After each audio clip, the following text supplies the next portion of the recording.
राधा जी एक आम मध्यम वर्गीय परिवार की मुखिया थी। वे अपने बेटे शुभम और बहू मनीषा के साथ रहती थी।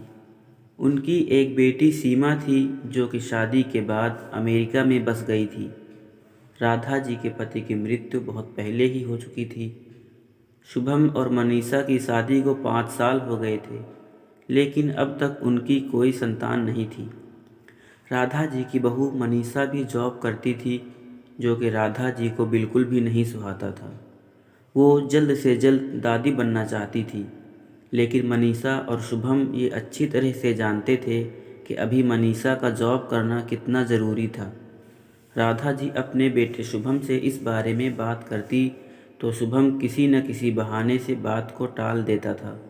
इसलिए वो मनीषा कोई परेशान करने के बहाने ढूंढती रहती थी ताकि वो अपनी जॉब छोड़ दे। और अभी कोरोना काल में तो मानो उनके मन की मुराद ही पूरी हो गई थी। हालांकि वे दिल की बुरी नहीं थी, लेकिन पोते की चाह में वो ना चाहते हुए भी ऐसा कर जाती थी। अपनी हम उम्र सहेलियों को दादी बनते देखकर उनका मन दुखी हो जाता था। उस दिन भी घर में ऐसा ही कुछ हुआ। ऑफिस में काम की वजह से मनीषा देर तक सोती रही और राधा जी को अच्छा खासा मौका मिल गया। ये क्या बहू, अभी तक सो रही हो? पता है सुबह के 10 बज गए हैं। शुभम भी बेचारा कब से उठकर ऑफिस के काम पर लग गया है, और तुम हो कि अभी तक सोई पड़ी हो। चलो अब उठकर सबके लिए चाय नाश्ता बना लो। मुझसे कुछ हो नहीं पाता है, वरना मैं तो तुम्हारे भरोसे कभी ना रहती, खुद ही सब कर लेती। सॉरी माँ जी, वो देर रात तक काम चलता रहा, इसलिए सुबह सुबह ही सो पाई थी, इसलिए समय का पता ही नहीं चला। आप चलिए, मैं अभी जल्दी से आती हूँ। हाँ हाँ ठीक है, मेरा कुछ नहीं, पर शुभम को देख लो, उसे कुछ चाहिए तो नहीं? कब से उठा है बेचारा। हे भगवान, मुझे जल्दी से ठीक कर दे ताकि मैं ही अपने बेटे का ध्यान रख सकूं। राधा जी ने नाटकीय अंदाज में कहा। राधा जी ने अपनी बहू मनीषा को उठाते हुए कहा। मनीषा ने घड़ी देखी तो वाकई 10 बज गए थे। आज उसकी आंख कैसे नहीं खुली। वो जल्दी जल्दी अपने काम निपटा कर हॉल में आई तो शुभम अपने लैपटॉप के साथ ऑफिस के काम कर रहा था। उसने किचन में जाकर चाय नाश्ता बनाया और फिर रात के बर्तन साफ किए और झाड़ू पोछा करके नहाने चली गई। दरअसल कोरोना वायरस की बढ़ती बीमारी की वजह से शहर में पूरी तरह लॉकडाउन किया गया था, इसलिए काम वाली बाई भी नहीं आ रही थी। मनीषा खुद एक इंटरनेशनल कंपनी में काम करती थी। उसका ऑफिस टाइम निश्चित नहीं होता था, अधिकतर उसे देर रात तक काम करना होता था। कल भी उसका काम देर रात तक चलता रहा, इसलिए वो देर तक सोती रही। मनीषा नहाकर आई तो देखा कि उसकी सास अपने कमरे में अपनी सहेली से फ़ोन पर बात कर रही थी। बातचीत में अपना नाम सुनकर मनीषा सास की बात सुनने लगी। अरे शारदा, तुम भी अपनी बहू को ज़्यादा सर पर मत बैठाओ। बहू को ज़्यादा उड़ने दोगी तो कल को अपनी नौकरी के चक्कर में वो तुम्हें ही घर की नौकरानी बनाकर छोड़ेगी। मैं तो भाई शुरू से ही मनीषा के नौकरी करने के खिलाफ थी।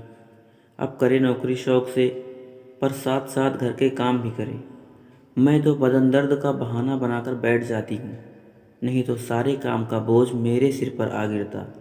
मैं कोई मुफ्त की नौकरानी थोड़े ही हूँ। मैं तो कहती हूँ तुम भी यही किया करो। सास की बात सुनकर मनीषा की आंखों में आंसू आ गए।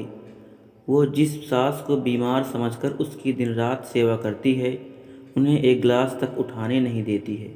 सारा दिन घर का और रात को ऑफिस का काम करके थकान से चूर होकर भी उफ तक नहीं करती। उसका ये फल मिला है। माना वो मेरी नौकरी के खिलाफ है, मगर यदि घर की किश्त नहीं होती तो वो कभी भी नौकरी नहीं करती। शुभम का बोझ कम करने के लिए ही तो वो नौकरी कर रही थी। खैर, अभी के मुश्किल समय में वो सास से किसी भी बात पर बहस नहीं करना चाहती थी जिससे घर का माहौल ख़राब हो, इसलिए वो उनकी बात को नज़रअंदाज करके वहाँ से चली गई। लेकिन उसकी नज़रों में राधा जी की इज्जत ज़रूर कम हो गई थी।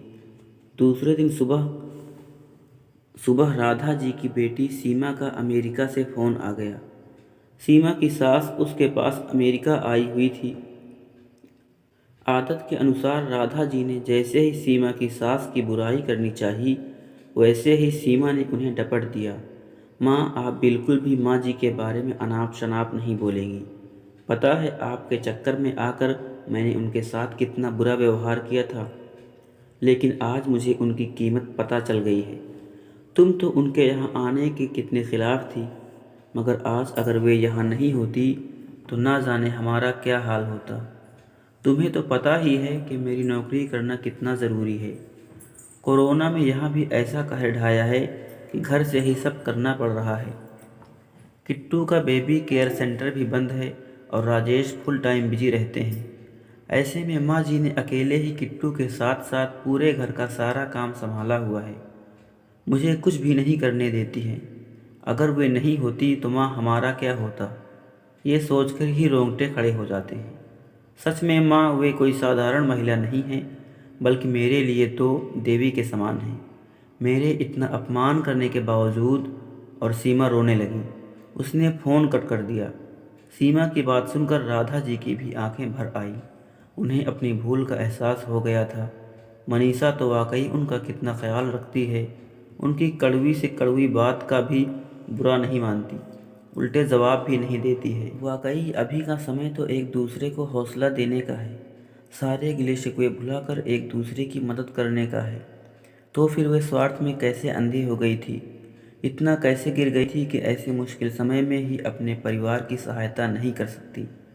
उन्होंने उसी समय मनीषा को बुलाकर उसके सिर पर प्यार से हाथ फेरते हुए कहा, मनीषा, आज से घर के कामों की आधी जिम्मेदारी मेरी रहेगी।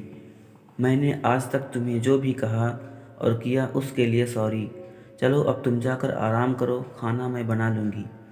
इधर सास का बदला हुआ रूप देखकर मनीषा की भी आंखों में खुशी के आंसू आ गए और अपनी सास के प्रति उसके मन में फिर से पहले वाला सम्मान वापस आ गया। शायद हमारे जीवन में मुश्किल समय आता ही इसलिए है कि हमें एक दूसरे की अहमियत का पता चले। अपनी गलतियों का एहसास होने और आगे बढ़कर माफ़ी मांगने से वाकई इंसान छोटा नहीं बल्कि बहुत बड़ा हो जाता है, राधा जी की तरह।